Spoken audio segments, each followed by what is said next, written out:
Taste the Daily. Rajagambhiran Abbas என்னன்னா ஊடகங்கள் பேசுறாங்க அப்படின்னா எஸ் அவங்க பேசுற கருத்து சுதந்திரம் இருக்குதான். ஆனா அதுல ஒரு பக்க சார்போட இருக்கிறாங்க அப்படிங்கறத இவங்களுடைய குற்றச்சாட்டா இருக்கு. ஒரு முகந்தொடைச்சத கூட நீங்க வந்து முகத்தை மூடிட்டு போறாருன்னு சொல்றீங்களே, இதெல்லாம் நியாயமா அப்படின்னு ஒரு எதிர்க்கட்சி தலைவர் கேட்கிறாரு. ஏன் இதையெல்லாம் ஒரு தப்பான ஒரு ஃபேக் நரேட்டிவ் செட் பண்ணணும்? என்ன அவசியம் வந்தது? அழுத்தமா ஆளுமா? அரசியல் கட்சிகளுமே அவர்களுக்கென்று தனியாக பத்திரிகை நடத்துகிறார்கள், ஊடகங்கள் நடத்துகிறார்கள், ஐடி விங் நடத்துறாங்க. எந்த கட்சிக்காவது ஐடி விங் இல்ல, அதிமுகவுக்கு ஐடி விங் இல்ல, கட்சிக்குன்னு பத்திரிகை கிடையாது அப்படி சொல்ல முடியுமா?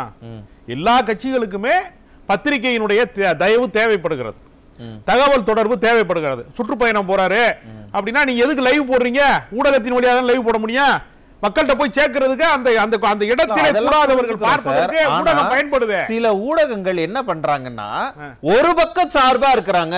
வேணும்னே அதிமுகவுல அது அசைஞ்சாலும் சரி, இந்த பக்கம் நடந்தாலும் சரி, அதுதான் பெரிய நியூஸா இருக்கு. ஒன்னில் இன்னைக்கு அதிமுக பொதுச் செயலாளர் சொல்றாரு, நான் ரெஸ்ட் ரூம் போகணும்னா கூட இனிமேல் ஊடகங்கள் கிட்ட சொல்லிட்டு தான் போகணும் போல, அந்த மாதிரி இப்படி பண்ணி வச்சிட்டீங்களே அப்படின்னு அவர் தன்னுடைய ஆதங்கத்தை பேசுறாருல. அந்த அளவுக்கு ஏன் இவ்வளவு வன்மத்தை கொட்டுறீங்கன்னு கேட்கலாம். யாரு வன்மத்தை கொட்டல? நீங்க அவர் வெளியில வந்து உள்துறை அமைச்சரை பார்த்து விட்டு வெளியில வருகிற போது அது வீடியோ ஆதாரம் இருக்கிறது. அவர் முகத்துல ஏதோ ஒரு துணியை கட்டிட்டு வந்தது மாதிரி ஒரு ஆதாரத்தை துணியை கட்டிட்டு சரி இதெல்லாம் பாத்தீங்களா? மறுபடியும் பாருங்க, உங்களுடைய கருத்தை சுதந்திரத்தோட உட்காரவே வச்சிருக்கோம். ஆனா இப்படி எல்லாம் நீங்க மறுபடியும் இங்க வந்து கூட இவ்வளவு விவாதத்துல நீங்க இவ்வளவு ஃபேக் நரேட்டிவ் கட்சி மாதிரி இது பண்றீங்க. ஒரு படம் அனுப்பி இருக்காங்க. ஒரே நிமிஷம், அவர் ஒரு விளக்கம் கொடுத்தாரு. அத வேணா இன்னும் முழுசா நீங்க கேக்குறீங்களா? என்ன தெரியுமா சொன்னாரு? நான் எதிர்க்கட்சி தலைவர், என்னுடைய அந்த அரசு வாகனத்துல தான் நான் போறேன். போறதுக்கு ஒரு நாள் முன்னாடி இங்கேயே நான் வந்து அண்ணா பிறந்த நாள் விழால நான் பேசிட்டு தான் போறேன்.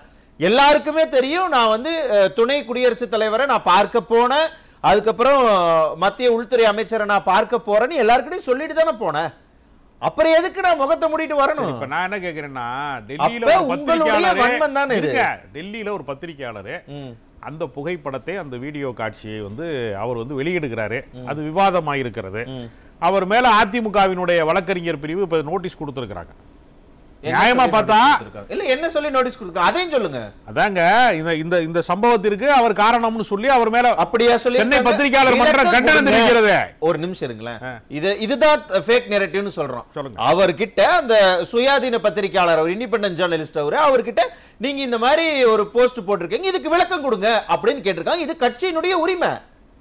இது வந்து சமூகத்துல எனக்கு ஒரு அவப்பெயரை கொடுக்குது, கட்சிக்கு அவப்பெயரை கொடுக்குது அப்படின்னா அது உங்க மேல கூட நீங்களும் அதை கேட்கலாம், விளக்கம் கேட்கலாம். நீங்க முதல்ல எடுத்த உடனே கேஸ் போட்டிருந்தாங்கன்னா என்னது இது கருத்து சுதந்திரத்துக்கு எதிராக அப்படின்னு நீங்க சொல்லலாம். முதல் கட்டமா நோட்டீஸ் எழுதிருக்காங்க. வழக்கு போடுறதுக்கு தான் நோட்டீஸ். சார் இது நியாயம் தானே?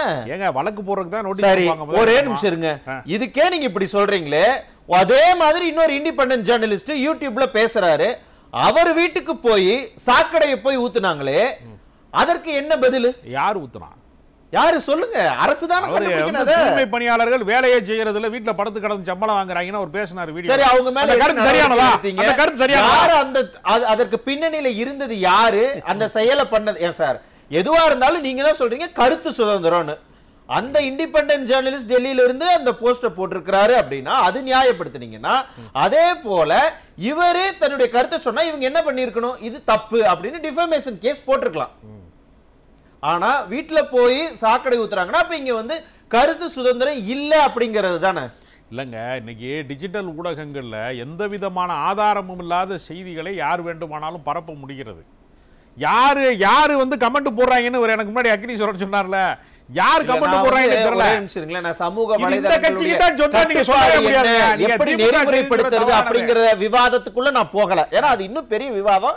அது அரசு பண்ணணும், பண்றாங்களா இல்லையா அதை பத்தி நான் உள்ள போகல. அது பார்க்கக்கூடிய சோசியல் மீடியா யூஸ் பண்ற எல்லாருக்கும் தெரியும். என்னுடைய கேள்வி என்னன்னா, ஒரு விஷயம் நடக்குது அப்படின்னா அந்த விஷயத்தை ஏன் அதிமுக சென்ட்ரிக்கா மட்டுமே தான், அதுவும் அதிமுக டிஃபேமிங்ல மட்டுமே தான் ஊடகங்களும் சமூக வலைதளங்களும் இயங்குது, அதற்கு பின்னாடி திமுக இருக்குங்கிற குற்றச்சாட்டை வைக்கிறாங்க. திமுக இல்லங்க, இது வந்து நீங்க வந்து பத்திரிகையாளர் திமுக நேரடியாக இல்ல, ஆதரவு கொடுக்கக்கூடிய சில நிறுவனங்கள் இருக்கா அப்படின்னு அவங்க சந்தேகங்கள் இருக்கிற ஒரு பத்திரிகையாளர் இண்டிவிஜுவலா எடுத்து போட்ட போட்டாவை வச்சுக்கிட்டு நீங்க மறுபடியும் பாருங்களேன், அந்த இண்டிபெண்டன்ட் ஜர்னலிஸ்ட் போட்டதை மட்டுமே தான் நீங்க வந்து வேணும்னு அதை நீங்க நேரேட்டிவ் செட் பண்றீங்க.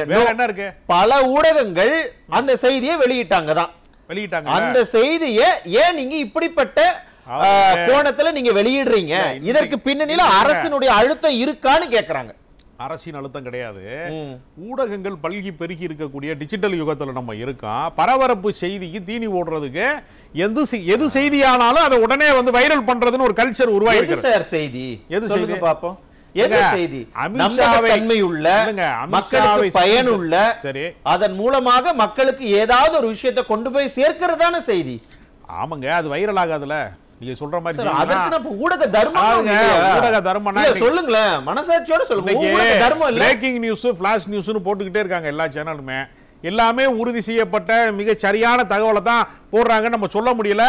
சேட்டலைட் சேனலுக்காவது குறைந்தபட்ச நம்பிக்கை தன்மை இருக்கு. நீங்க டிஜிட்டல் ஊடகம் யூடியூப்ல எதுவுமே சோசியல் மீடியாவுக்கு எந்த அறமும் இல்ல. இல்ல ஒரே நிமிஷம், டிஜிட்டல் கூட போகல சார். சேட்டலைட்னே நான் ஓப்பனா உடைச்சே பேசுறேனே, சேட்டலைட் சேனல்னே சொல்றேனே. என்ன இப்ப அந்த சேட்டலைட் சேனல்களும் ஏன் ஒரு பக்க சார்புடையதாகவே எதிர்க்கட்சிக்கு எதிராகத்தான் நம்ம இருக்கணுங்கிற அழுத்தம் உங்களுக்கு திமுக கிட்ட இருந்து வருதான்னு தான் நான் கேட்கிறேன். எதிர்க்கட்சிகளுக்கு வந்து எதிராலாம் இல்ல, தூய்மை பணியாளர் போராட்டம் திமுகவுக்கு ஆதரவாக இருங்க அப்படின்னு பார்க்கணுமா? தூய்மை பணியாளர் போராட்டத்தை எந்த ஊடகம் வந்து ஒளிபரப்புச்சு? எல்லா ஊடகம் தானே ஒளிபரப்புச்சு. அப்ப ஊடகவியலாளர்கள் வந்து மனசாட்சியோட நடந்துக்கிட்டாங்கன்னு தானே பாரு எல்லாரும் சொன்னீங்க. அப்ப அப்படி கிடையாது, ஆளுங்கட்சியா எதிர்கட்சியாங்கிறத நீங்க சொல்றது செய்தியா மாறுது. ஒரு நிமிஷம் இருங்களேன், நீங்க சொல்றது எப்படின்னா மருந்து சாப்பிட்டியா அப்படின்னு கேட்டதுக்கு அதான் தினசரி நான் சாப்பிட்டுக்கிட்டு இருக்கனே அப்படிங்கிற மாதிரி இருக்கு. அந்த செய்தி நடக்குதுன்னா அத சொல்ல வேண்டிய கடமை, மக்களுக்கு கொண்டு போய் சேர்க்க வேண்டிய கடமை ஊடகங்களுக்கு இருக்கு. அத பண்ணுனது அதையெல்லாம் காமிச்சாங்களே அப்படி நீங்க பெருமையா சொல்றது எப்படி நியாயமாகும்? செய்திகளையுமே ஒளிபரப்புறாங்க. ஒருவருக்கு சாதகமான செய்தின்னு அல்ல, எல்லா செய்திகளையுமே ஊடகங்கள் ஒளிபரப்பு செய்கிறது. உண்மையாலுமே அதிமுகவுக்கு சாதகமா இந்த செய்தி இல்ல உங்களுக்கு, அதனால நீங்க கொந்தளிக்கிறீங்களே தவிர நீங்க ஆதரவு நிலைப்பாட்டுல செய்தியை முதல்ல பார்க்கறீங்க. ரெண்டும் இல்லாம பொதுவாக நின்னுட்டு இதை நீங்க பாருங்களேன் சார். முதல்ல அது செய்தியா இல்லையான்னு முதல்ல அவர்கிட்ட கேளுங்க. ஒரு முகத்தை துடைப்பது செய்தியா இல்லையா? அது செய்தியாக்குனா செய்தியை போட்டாலே கேக்குறியா? நானா செய்தி போடுறேன், செய்தி வருகிறது, அந்த ஊடகவியலாளருக்கு சட்ட நடவடிக்கை எடுக்கிறீங்க. நியூஸ் போடணும்னு நினைக்கிறாங்க, இது வைரல் ஆகணும்னு நினைக்கிறாங்க. வைரல் ஆகணும்னு என்ன மாதிரியான கண்டென்ட் போட்டாலும் அது வைரல் ஆகும். அது கிரெடிபிலிட்டியை விட்டுட்டு எல்லா ஊடகங்களும் அந்த மாதிரி தரம் இறங்குவாங்களா? கிடையாது. That is not a good journalism. Delhi சந்திப்பு குறித்து மக்களுக்கு வந்து பல விஷயங்களை வந்து வெளிப்படுத்தல, சூசகமாக ஊடகமாக சொல்லணும். இல்ல நானும் தான் கேக்குறேன், மக்களுக்கு வெளிப்படுத்தல, மக்களுக்கு வெளிப்படுத்தல. சந்திப்பின் மூலமாக என்ன நடந்ததுன்னு யாருக்கு சொல்லலாம்? ஒரு நிமிஷம் அப்பாஸ் சார், போறதுக்கு ஒரு நாள் முன்னாடி மேடை போட்டு நான் மத்திய உள்துறை அமைச்சர் சந்திக்க போனா எல்லாம் அங்க போறேன் இங்க போறேன் அதை பேசுறேன் இதை பேசுறேன்னா அப்பவும் பேசினாரு. நான் மத்திய உள்துறை அமைச்சர் சந்திக்க போறேன்னு அவர் வந்து சொல்லிட்டு தான் போறாரு. ஏர்போர்ட்ல இருந்து அரசு வாகனத்தை தான் பயன்படுத்துறாரு. அரசு வாகனத்துல தான் ஒரு எதிர்க்கட்சி தலைவராக அவர் வந்து உள்துறை அமைச்சரை போய் சந்திக்கவும் செய்யறாரு. இதுக்கு மேல வேற என்ன பண்ணும்? வீடியோ கேமராவை எடுத்துட்டு போயிட்டு என்ன அமைச்சர் கூட பேசினாருங்கிறதையும் காமிச்சா தான் நீங்க நம்புவீங்களா? அதாங்க ஊடகங்கள் பல யூகங்களை வழிவகுக்கிறாங்க, செய்திகளை எதிர்பார்க்கறாங்க. அந்த செய்தி கிடைக்கல, அதனால தொலைச்ச போட்டாவை எடுத்து போட்டாங்க. செய்தி கிடைக்கலங்க ஊடகங்களுக்கு. இந்த சந்திப்பின் இந்த சந்திப்பின் வழியாக ஏதாவது தொகுதி உடன்பாடு சார்ந்து பேசப்பட்டதா, கட்சி ஒருங்கிணைப்பு பற்றி பேசப்பட்டதா, இந்திய கூட்டணியில விலகி நின்றவர்கள் சேருவதற்கு பேசப்பட்டதா அப்படின்னு விடை கிடைக்கல. வெளியே தெரியாதனால இந்த செய்தி வந்து அப்பாஸ் இதுதான் உண்மை. உள்ளுக்குள்ள அவங்க என்ன பேசினாங்க, இத பேசியிருப்பாங்களா அதை பேசுறாங்களான்னு சொல்லி ஒரு குழப்பத்தை உண்டு பண்ணிரலாம் அப்படிங்கிற நரேட்டிவ் தான். துணை முதலமைச்சராக துணை முதலமைச்சராக உதயநிதி ஸ்டாலின் பொறுப்பேற்கிறதுக்கு முன்னாடி நேரா போய் பிரதமரை மீட் பண்ணிட்டு வந்தார். அங்க என்ன நடந்ததுன்னு ஏதாவது ஒரு வீடியோவோ இல்ல அங்க என்ன பேச்சு பேசுனாங்க அப்படிங்கிற ஏதாவது ஸ்கிரிப்டோ இப்ப வரைக்கும் பொது வெளியில வந்திருக்க? என்னன்னு வந்தது? எல்லாமே அதாவது பாஜக காரர்களை போய் பார்க்கறாங்க, காம்ப்ரமைஸ் ஆயிட்டாங்க அப்படிலாம் பல செய்திகளை பல ஊடகங்கள் வெளியிட்டதே. எந்த செய்தியுமே திமுக சார்புல இல்ல அரசு சார்புல அமைச்சர் உதயநிதி போய் பிரதமரை சந்திச்சுட்டு வந்தாரு, என்ன நடந்தது அப்படின்னு ஊடகங்கள் கேள்வி கேட்டாங்களா? கேள்வி எல்லாம் கேட்டாங்க. ஆனா நீங்க பதில் சொன்னீங்களா? எங்க கேள்வி கேட்டாங்க? யார்கிட்ட கேட்டாங்க? பதில் சொன்னீங்களா? நடக்கவே இல்லையாப்பா? கேள்வி கேட்கவே இல்லையா? கேட்டாங்க. கேள்வி கேட்டாங்க வந்தாருங்கிறது செய்தியாக போச்சு, அவ்வளவுதான். கேள்வி எழுதி கொடுத்து அடுத்த கேள்வி என்னங்கிற அளவு கொண்டு போய் விடுறீங்க. இல்ல அவர் எந்த கார்ல போனாருன்னு விவாதம் வந்துச்சா? அவர் அங்க போய் எப்படி உட்கார்ந்துகிட்டு இருந்தாருன்னு விவாதம் வந்துச்சா? அவர் திரும்ப வரும்போது மூஞ்சி தொடச்சிட்டு வந்தாரா அப்படிங்கிற விவாதம் வந்துச்சா? அது ஏன் திமுக அமைச்சர்கள் அங்க போனாரு சொன்னாங்களா சார்? அதிமுக போனா மட்டும் வருது, என்ன காரணம்? மாநாட்டுல பார்வையாளர்கள் வரிசையில உட்கார்ந்து இருக்கிற குடும்பத்தை பத்தி எனக்கு முன்னாடி அதிவீர ராம பாண்டியன் மேடையில துணை முதலமைச்சர் யாருங்க எங்க உட்கார்ந்து இருந்தாரு? நீ எல்லாரும் சம்பந்தம் இல்ல, எல்லாரும் நான் பார்வையாளர் சொன்னா ஏங்க உதயநிதி விமர்சனம் பண்ணி உதயநிதி ஸ்டாலின் மகன் இல்லன்னு சொல்லுங்க. அப்போ வராது. இல்ல இல்ல ஸ்டாலின் மகனா இல்லையா? அண்ணாவின் பிறந்தநாள்ல போய் இது ஒண்ணுதான் தெரியுமான்னு கேள்வி கேட்கிற அளவுக்கு உங்ககிட்ட எல்லாம் செய்தினா என்னன்னு கேட்டா எப்படி வரும்? இப்படிதான் வரும். வாரிசு அரசியல் இல்லாத கட்சிகளே கிடையாது. அது அண்ணா இருக்கும்போது சொல்லிருக்கணும். கிடையாது. அண்ணா சொல்லும்போது தம்பி வா தலைவர் இருக்குவான்னு உங்க தம்பி இதுதான் இது எல்லா கட்சிகளையுமே அவர் வாரிசுகளை வந்து உருவாக்குறாங்க. கூட முதலமைச்சரா இருக்கணும், ஒரு விவசாயி முதலமைச்சரா இருக்கணும், அதுக்காக தொடங்கப்பட்ட இயக்கம் திமுக சொல்லுவார் அண்ணா. அதே போன்று ஒரு விவசாயி முதலமைச்சராக கொண்டிருக்கிற இயக்கம் அதிமுக. ஏன் கூட பிறந்த உடன் பிறந்த குடும்பத்தில் இல்லைன்னா கட்சி இருக்காதா, இயங்காதா? அதிக நாட்கள் திமுகவுக்கு பிறகு அதிமுகவை விட அதிகமாக ஆண்ட கட்சி அதிமுக. சொந்தக்காரங்க இல்ல, குடும்பத்துக்காரங்க கிடையாது. வரல அது இயக்கம். இயக்க குடும்பம்னா இப்படிதான் வரணும். குடும்பத்துல இருக்கவங்கள எல்லாம் கொண்டு வந்து வச்சுக்கிட்டு இயக்கம் நடத்துறாங்க. கடந்த காலத்துல அதிமுக என்ன நிழல் அரசாங்கம் எல்லாம் நடந்துச்சுங்கிறதெல்லாம் உங்களுக்கு வரலாறு தெரியாதவர் கிடையாது. நிழல் அரசாங்கம் ஒரு குடும்பத்தின் ஆதிக்கத்தின் பாத்தீங்களா? எல்லாத்தையும் விமர்சிக்க கூடாது. எல்லாத்தையும், அதாவது உங்களுக்கு என்னெல்லாம் சாதகமா இருக்கோ அதையெல்லாம் நீங்க விமர்சிப்பீங்க. ஒண்ணு இல்ல சார், சார் ஒரு அழகான விஷயத்தை தொட்டிருக்காரு. அதிமுகவுல சசிகலா போன்றவர்களின் தலையீடு இருந்துச்சுல்ல, இன்னைக்கு அப்படி இல்லாத ஒரு அதிமுக மீண்டும் கொண்டு வந்து வச்சிருக்கோம்ல, அது யார் கொண்டு வந்தது? ஜனநாயக ரீதியாக ஒரு கட்சியை அடிமைப்பட்டு கிடந்தாலும் அதையும் மீட்டெடுக்கக்கூடியவர் எங்கள் எடப்பாடியார். அப்படித்தானே சொல்லிருக்கணும். ஆனா நீங்க என்ன சொல்றீங்க? சொல்றானா ஒரு இயக்கத்தை சுதந்திர தினத்தோடு கொண்டு வந்து வச்சிருக்கான்னு சொல்லியிருக்காங்களா? எங்க என்னுடைய மகன் எனக்கு பிறகு வருவார்னு எடப்பாடி சொல்லியிருக்காரா? 30 ஆண்டு காலம் ஒரு குடும்பத்தினுடைய நிழல் அரசாங்கமாக இப்ப கூட அந்த கட்சியை எப்படி டிஃபேம் பண்ணலாம், என்னெல்லாம் சொல்லி ஒரு நெரேட்டிவ் செட் பண்ணி மக்கள் கிட்ட ஒரு கெட்ட பிம்பத்தை கிரியேட் பண்ணலாம். அப்படி இல்லாத சொல்றேன் இல்ல, பிம்பத்தை மறுபடியும் டிஃபேம் தான பண்ண பாக்குறீங்க. அவங்க அப்படி இருந்தாங்க, இவங்க இப்படி இருக்காங்க, 3 இருக்காங்க, 4 இருக்காங்க. இப்ப இல்லையா உங்களுக்கு? இல்லையே. ஆதாரம் இருக்கா? ஆதாரம் இருக்கா சொல்லுங்க சார். ரொம்ப தெளிவா வராது சார். இல்ல, ரொம்ப தெளிவா சொல்லிட்டாங்க. தேர்தல் ஆணையம் யார் அங்கீகரிச்சிருக்கு, யாரு பக்கத்துக்கு சின்னம் இருக்கு, யாரு பொதுச் செயலாளர்னு நீதிமன்றம் உறுதிப்படுத்தி இருக்கு, யாருகிட்ட தொண்டர்கள் இருக்கிறாங்க, எல்லாமே மிக தெளிவாக லீகலி எல்லாமே இருக்கு. ஆனாலும் கூட நீங்க வந்து இல்ல இல்ல நாங்க அதை அக்செப்ட் பண்ணிக்க மாட்டோம், நீங்க அக்செப்ட் பண்ணிக்கல அப்படின்னா மக்கள் தான் சார் எல்லாரும் சொல்றாங்க. நான் சொல்றது ஊடகங்களுக்கு ஆதரவா செயல்படுறவங்களையும் சரி, சமூக வலைதளங்கள்ல செயல்படுறவங்களையும் அதிமுக இல்லையா சொல்ல முடியும். நானே அவர் அதிமுக மறுபடியும் பாருங்களேன், அவங்க போனாங்க, இங்க வந்தாங்க, அங்க ஏன் போனாங்க, உள்ள என்ன நடந்தது? ஒரு 2 கேள்வி கேட்டேன். அதிமுகவுக்குள்ள அவர் உள்ள போய் என்ன பேசினாருங்கிற கேள்வி வைக்கிற நீங்க, துணை முதலமைச்சருக்கு முன்னாடி அவர் அமைச்சராக போய் பார்த்தார்ல, அப்ப மட்டும் கேள்வி கேட்க மாட்டேன்னு சொல்றதுதான் ஒருதலை பட்சம். நீங்க சொல்ற விளையாட்டு போட்டிகள் நடத்துறாங்க, அதுக்கு அழைப்புதல் கொடுக்க போனாரு. இதெல்லாம் விட்டுருங்க சார். இப்போ வந்து கடந்த 3 ஆண்டுகளாக நிதி கூட்டத்திற்கு முதலமைச்சர் போகல.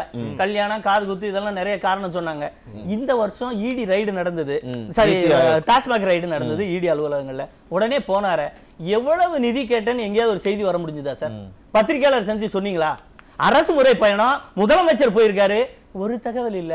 நாங்க கூட்டணி கட்சி தலைவரை போய் பாக்குறோம், இதுல இது வேணும் அது என்ன சார்? இதெல்லாம் பாத்துட்டீங்களா? உங்க நேரேட்டிவ் என்னங்கறத வெளிப்படையாகவே போட்டு உடைச்சிட்டாங்க. தமிழ்நாட்டினுடைய நலன் சார்ந்து நிர்வாக ரீதியாக ஒரு அமைச்சர் வந்து நிதி கேட்டது இதுவே நாங்க கேள்வி எடுத்துட்டு எங்க சார்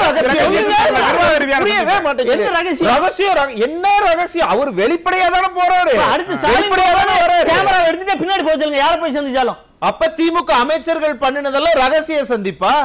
அவங்க இப்ப வரைக்கும் அந்த எந்த வீடியோ வெளியில வரலையே, அதையெல்லாம் யாரும் ஜூம் போய் எடுக்கலையே. இப்ப தெரியுதா? நான் வர இருங்க. ராஜ் கம்பீரன் அப்பாஸ் தொடர்ந்து இந்த மாதிரி டிஃபேமிங் பண்றது, நெரேட்டிவ் செட் பண்றது, இதை எல்லாத்தையும் தாண்டி உள்ளது உள்ளபடி நீங்க மக்கள் கிட்ட சொல்லுங்க. திமுக ஆட்சியில் என்ன செஞ்சோன்னு சொல்லுங்க, இல்ல அதிமுக என்ன செய்யல அப்படி சொல்லுங்க. கருத்தால எதிர்கொள்ளுங்க. ஏன் அதுக்கு நீங்க வரவே மாட்டேங்கிறீங்கன்னு கேக்குறாங்க. பிரச்சனையும் திமுகவுக்கும் சம்பந்தமே கிடையாது. இது வந்து தனிநபர் வந்து ஒருத்தர் போட்டோ எடுத்து போட்டிருக்காரு. இல்ல மறுபடியும் இல்ல சார், அத நானே திமுக அந்த டெல்லி இண்டிபெண்டன்ட் ரிப்போர்ட்டரை மட்டுமே நீங்க வந்து டார்கெட் பண்றீங்க. நோ, எல்லா ஊடகங்களும் தான் அதை வெளிப்படுத்தினாங்க. மறுபடியும் அவர் பண்ணாங்க, நாங்க எல்லாரும் எடுத்து போட்டாங்கன்னு சொல்லி அதை எப்படி எல்லாரும் அக்செப்ட் பண்ணிக்குவாங்க? அது ஊடகங்கள் இதை வந்து ஒளிபரப்பியது அல்லது வந்து செய்தியாக மாற்றியதுங்கிறது எனக்கு மாற்று கருத்து கிடையாது. அதுக்கும் திமுகவுக்கு எந்த சம்பந்தமும் கிடையாது. நீங்க தேவையில்லாம திமுக இழுத்து விடுறீங்க. புருஷன் பொண்டாட்டி சண்டைக்குள்ள கூட நீங்க தமிழ்நாட்டினுடைய சட்ட ஒழுங்கு கெட்டு போனதுக்கு, புருஷன் பொண்டாட்டி அடிச்சதுக்கு திமுக காரணமானலாம் கேக்குறீங்க. அது பர்சனல் பிரச்சனை, அது தனிப்பட்ட தனிநபர். என்ன காரணம்? குடிச்சுட்டு வந்து அடிச்சாங்க அப்படின்னா அது சமூக பிரச்சனை தான். அதை கேள்வி கேட்க அதையெல்லாம் இங்க கேள்வி கேட்கறது இல்ல. ஆனா மாமியார் தர வேண்டிய குடும்ப தலைவர் ரூபாயை மருமக வாங்கிட்டான்னா சண்டை. அந்த சண்டை எதனால வந்துச்சுன்னு பாத்தீங்கன்னா திமுக காரணம் தானே. விவாதிக்க முடியாம போய் இட்டு கட்டி கதை சொல்றது நீங்க குடுக்கலையா? குடும்ப தலைவி 1000 ரூபாய் கொடுக்கணும், அந்த பிரச்சனை வராதுல்ல. இன்னைக்கு ஒரு தனியார் தொலைக்காட்சி இருக்கு, அந்த ரிப்போர்ட்டரை திமுகவை சேர்ந்த நிர்வாகி இங்க வீடியோ எடுக்க கூடாதுன்னு மிரட்டுறாங்க. அதுக்கெல்லாம் இப்ப என்ன, யார் பொறுப்பு? இல்ல அது என்ன ஆதாரம் நீங்க சொல்றதுக்கு? என்ன சார் வீடியோவே இருக்கு சார், காலையில நியூஸே பார்க்கல நீங்க. ஒரு தனியார் தொலைக்காட்சியாளர் போறாரு, உடனே அங்கிருந்து திமுக காரர் வராரு, இங்கெல்லாம் எடுக்க கூடாது போன்னு சொல்லி மிரட்டுறாரு. வந்து பாஜக வந்து செய்தியாளர் சந்திப்புல பல பேரை மிரட்டி இருக்காங்க. நீ என்ன டிவி, நீ எதுக்கு வர்ற அப்படின்லாம் கேட்டிருக்காங்க. அதனால இது வந்து பொது பிரச்சனை, இதை ஒரு கட்சியின் பிரச்சனையாக மாற்றாதீர்கள். ஏன் சார், ஏன் மாற்றக்கூடாது? யார் அழுத்தம் தராங்களோ அவர் சொன்னார் இல்லையா, அழுத்தம் பின்னாடி ஏதோ நிறுவனங்கள் இருக்கோ அப்படிங்கிற சந்தேகம் கூட எங்களுக்கு இருக்கு. அவங்களாதான் பிரஷர் கொடுக்கறாங்களோ அப்படின்னு எங்களுக்கு சந்தேகம் இருக்குன்னு சொல்றாங்களே. அப்படி கிடையாது. அதெல்லாம் ஜனநாயகபூர்வமாக திமுக எல்லாவற்றையும் அணுகுகிறது. பத்திரிகை சுதந்திரத்தை கலைஞர் அவர்களே ஒரு பத்திரிகையாளர் இருந்து முரசொலி என்கிற பத்திரிகையை நடத்தியவர் கலைஞரே ஒரு பத்திரிகையாளர். சில பத்திரிகையாளர்கள் வீட்டுல கொண்டு போய் சாக்கடையை ஊத்தும் பொழுது எல்லாரும் மௌனம் காக்குறாங்களே அப்படிங்கறத பார்க்கும் பொழுதும் இந்த சந்தேகம் இன்னும் வலுக்குதுதான். அது உங்களுக்கு வேணா அந்த சந்தேகம் தெளிவா இருக்கலாம், பார்க்கிற மக்களுக்கு நல்லாவே